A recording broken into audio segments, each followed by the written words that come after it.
ሌላው ደግሞ የተለያዩ ምስሎችና ቪዲዮዎችን ይዞ በመውጣት ጆን ዳንኤል እንደዚህ አድርጎኛል፣ እንደዚህ አቁስሎኛል። አይደለም ሴት ልጅ ወንድ ልጅ እንደዛ አላረግም። እኔ እናትና አባቴ ካዩዋቸው አመት ከ6 ወር አልፎኛል።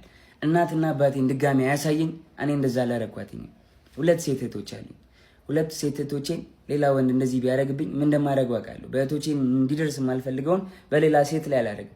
አይደለም ሴት ወንድ አቁስዬ አላውቅም። ሜቢ ድሮ ተደባድቤ ሊሆን ይችላል እንጂ ካለ ወጥቶ ይክሰሰኝ። እንደዚህ ያደረኩት ሰው ካለ ወጥቶ ይክሰሰኝ። መረጃ ካለሽ ለምን አልከሰሽኝም? እንደዚህ አድርጌ ከሆነ ወይ ደግሞ አስፈራርቼ ይዤሽ ከሆነ 1 አመት ከ4 ወር በህግ ጥላ ስር ነበርኩኝ አይደለ? በህግ ጥላ ስር እያለሁ ማድረግ ትቺ ነበር ምንም ነገር አይደለ? አልነበረም። ግን እስር ቤት ሆኜ በጣም ትመላለሽ ነበረ። በጣም አመሰግናለሁ። በጣም ከናዮ ስትፈታ ብዙ ነገር ተፈጥሯል። ታውቂያለሽ፣ ብዙ ነገር ሀፕን አድርጓል። በቃ እኔ እዚህ ጋር ልጅ ስላለኝ መቀጠል ስለማንችል ሪሌሽንሺፓችን ቆመ። ስለዚህ ሪሌሽንሺፓችን ስለቆመ እኔ ወይ ወድቄ ማየት የለብሽም ወይ ደግሞ አሁን አዲስ ህይወት ጀምሬያለሁ።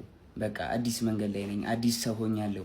ተይኝ፣ በእግዚአብሔር ስለ እግዚአብሔር ተይኝ ጃኒ። በቃ አዲስ ህይወት አለኝ የራሴን